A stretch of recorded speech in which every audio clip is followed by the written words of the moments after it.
Since the day our generation started watching basketball, we've been told that the 90s was the greatest era in the history of the NBA. Most experts call it the golden age of basketball, graced by some of the most amazing players. From Michael Jordan to Karl Malone to David Robinson, the 90s brought some of the greatest individual and team matchups that we have ever seen. Or so we thought. See, there's a new argument making its rounds on social media. Look, man, we're done with the 90s and 2000s as basketball. Bro, have y'all seen the "we done with the 90s" trend, bro? I'm not gonna lie, I originally thought he was just nitpicking all those clips because it looked too bad. Man, we done with the 90s. The 90s and Michael Jordan have been getting exposed lately for being LA fitness runs.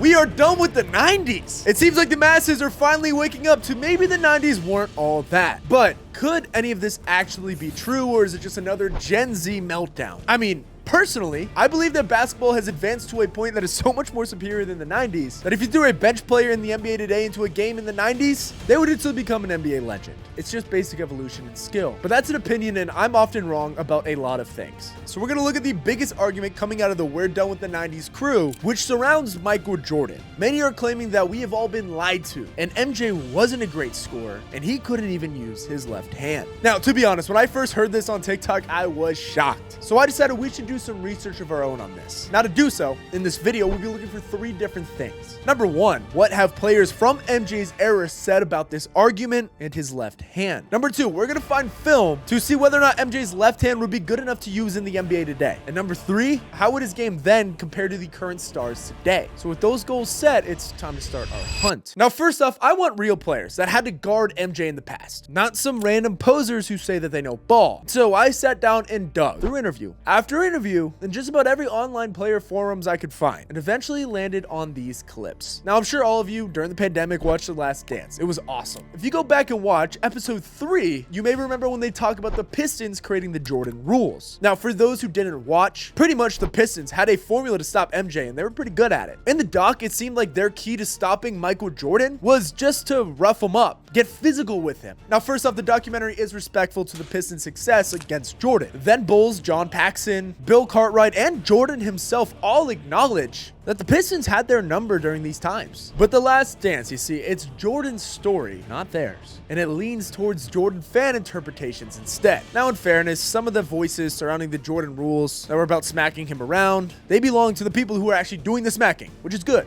But the real Jordan rules, they weren't only focused on roughing him up. In fact, that was only a small sliver of what they're actually trying to do. See, the real goal was to force Jordan left and make him deal with double teams. The Last Dance tries to hide that, but assistant coach Brendan Malone of the Pistons, he actually slipped in one piece of truth. Number 2, when he's on top, we're going to influence him to his left. When he got the ball in the low post, we're going to trap him from the top. Well, that's the Jordan rules, and it was that simple.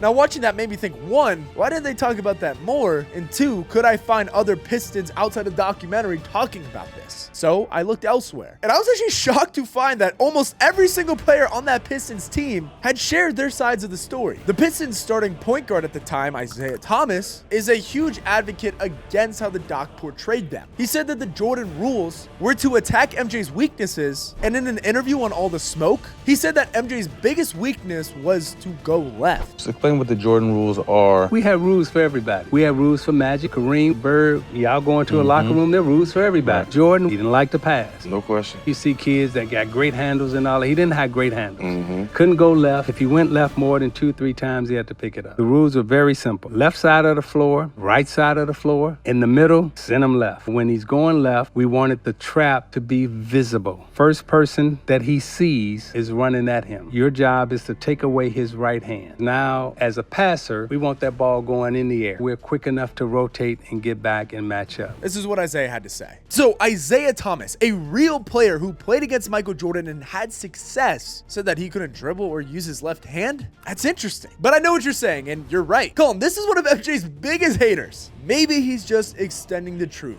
We've seen him do it before. So I kept hunting, and eventually I stumbled upon another former Piston. As the first player to win a championship with 3 different teams, John Sally is someone who I trust to know ball. And guess what? He was on that Pistons team. Now, he's been asked a ton of different things about MJ, and when he was asked about the Jordan rules on The Last Dance, this was his answer. Take note.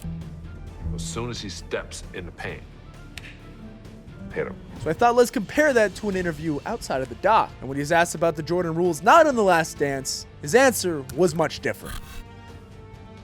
You guys had something called the Jordan rule. Yeah. Talk to us about that. Push him left. That's your Jordan rule right there. That's all I'm allowed to give away.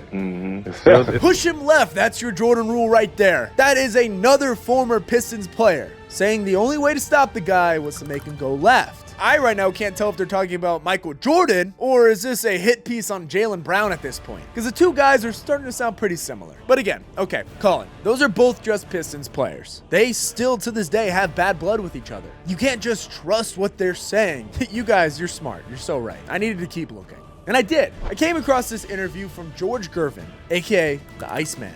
Gervin is one of the greatest scorers of his generation and an NBA Hall of Famer with the Spurs. Now, for obvious reasons, Michael Jordan had earned his first All-Star appearance in his rookie season in 1985. At the time, Gervin's San Antonio Spurs were already in the Western Conference, so the two got to play each other in the All-Star game as rivals. Since both were primarily shooting guards, Jordan and Gervin guarded each other. It's a tough one to say. That was when the Iceman came to a realization on how to stop this rookie version of Michael Jordan. According to the Iceman, he knew the X's and O's of basketball better than anyone at that time, and he could outright tell that Jordan did a lot less damage when he made him go left. So in an interview with the Post game in 2017, George said, "I'm a student of the game. Mike couldn't go left. I'd just get on the right side and make him go that way. He was dominant right until he made the adjustment in his career. He didn't really take off." Now looking back on this, I think he may have actually had a point because Jordan only scored 7 points in that All-Star game. But again, MJ, he was just a rookie at that time. And like the same thing for all the clips I just played, these were just opinions from old former players who were probably pretty salty that Jordan was dominating them for all those years. So it's time we change it up a little bit and go to point number 2. Let's find some facts. Before we go down this rabbit hole, I want to point out that in no way am I going to sit down and tally out points and shots and drives, whatever, from every game that Jordan ever played. But the people are just posting lowlights or the people are just posting highlights. All that is pointless. I could make a 10-minute cut up of Steph Curry missing threes and show it to a newbie who's never watched basketball and they'd probably think, wow, that guy sucks. When in reality, he's the greatest shooter of all time. It's the same thing in this argument. I could show you clips of Jordan from his rookie year, but that of course is when he wasn't a great ambidextrous scorer yet. Just like every player in the NBA, he got better as he was in it. So our plan is to look at his prime. Now, as much as I would have personally liked to sit down and do this research, I'm in the process of building out an entire All Hail AAU team over on my main channel. You guys can check that out. I'll link it below. So luckily, I had some friends on the internet who could help. Now, by far, one of the best videos on this topic that I've seen on TikTok comes from an account called Esquire Anthony. Now, Anthony, he watched an entire finals game and charted out each one of Jordan's possessions. And, well, I could go through it, but he did it way better, so I'll just let him explain it to you. I went back and watched one of his games. Not just that, I charted it too. I chose game 1 of the 91 finals. It's on YouTube, and it's a good MJ game. 36 points, 14 of 24 from the field. I wanted to see how he got those points. Specifically when he dribbled, so catch and shoot is not here. Alright, so the dots that I'm going to put on the screen, they indicate how a possession ended. Blue means it ended in a pass. Red is a miss. Green is a make. Orange is a turnover. The arrows indicate which hand somebody is dribbling with. Yellow arrows are their right hand. Left hand is going to be pink. It kind of looks purple. I'm about to show the chart 1/2 at a time, so get ready. Drum roll, please. Okay, so this is the right side. I didn't put jump shots here. This is any time Jordan dribbled twice or more. That's a lot of right-handed dribbling, but it's the right side of the court. We'll cut him some slack. Only 5 lefty possessions, all going left, 4 passes and a miss. Left side will probably be better, right? Guys, I think the allegations might be true. That's a lot of yellow, dude. So as you can see, Anthony did some very, very good detailed work here. But you're probably wondering, how did Jordan score so many points if he was only able to go right? Well, surprisingly, in the 90s, defense was much different. Now I know, everyone's probably told you it was so much harder. But in reality, that just wasn't the case. ISO ball was much, much more apparent. I know you see it today with James Harden and those guys, but it was much different back then. Now, Jason Williams actually breaks this down perfectly, but in a synopsis, the NBA had a rule where you were allowed to send hard double teams, but as a defender, you weren't allowed to sag off of your man. Everything in the 90s was man-to-man basketball. So if a team had a generational scorer like a Michael Jordan, they would put everybody else on one side of the court and let that guy go to work. Now, if the player was quicker and faster, he's probably going to win that one-on-one scenario, meaning no matter which way you're better at, you can pretty much just blow by your guy in a sense. Now that's making it seem way easier than it was. I understand. I'm just trying to keep it simple. And that facet of the game, MJ, he was very, very good at. I mean, obviously. But that means he didn't really need his left. So Anthony, he talked about the 1991 finals. But you could say MJ was his best and most polished form in his second three-peat. This is where he was at peak knowledge, talent, and legacy. So I would have found the shot chart from the 1997 NBA Finals, a series in which MJ scored 32.3 points per game and shot over 45%. I mean, this guy was unreal. But we're not looking at that, we're looking at his left hand. So the best way we can analyze this chart is focusing on attempts from the baseline around the basket, because this is primarily where you need to gather and or finish with a certain hand depending on the side. So looking at his right side here, MJ was finishing at a 40.7% rate. That is nearly a full percentage point better than the league average at the time.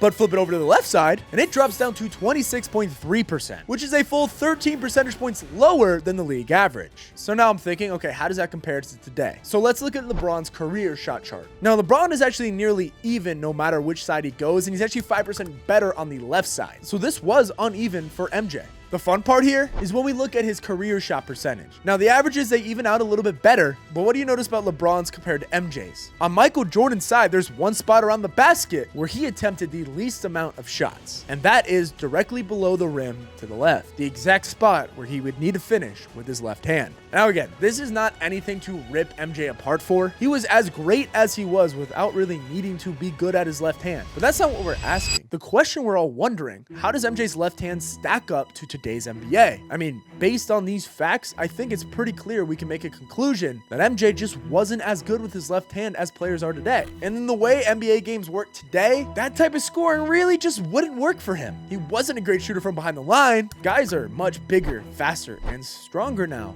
You need both hands. I would like to make this clear though. I think comparing eras is the worst argument in all of sports. With MJ's drive and competitiveness, if you had him born in the 90s instead of playing then, meaning he'd be in today's NBA, I still believe he would be one of the greatest to ever do it, because his training would be different, his regimen would have been different. The NBA wouldn't allow him all that time at the casino, that's for sure. But I will say, there is no way that he would win 6 titles in today's world. It's not a shot at him, it's just a fact. MJ truthers can ride the 6 titles as long as they want, because guess what? It is great. Until someone does that, I still believe MJ is the greatest player to ever play the game. But that doesn't mean he's the best basketball player ever. He may have won and accomplished more, but you put LeBron or you put Victor Wembanyama in the 90s, they might get banned from the NBA for how good they are. And I don't know, like 10 years earlier, they might have been like called a witch or something. Just like everything in life, the skill level of the NBA will continue to progress. We'll have the same argument about LeBron in 25 years. But as of right now, March 2024, the best basketball player ever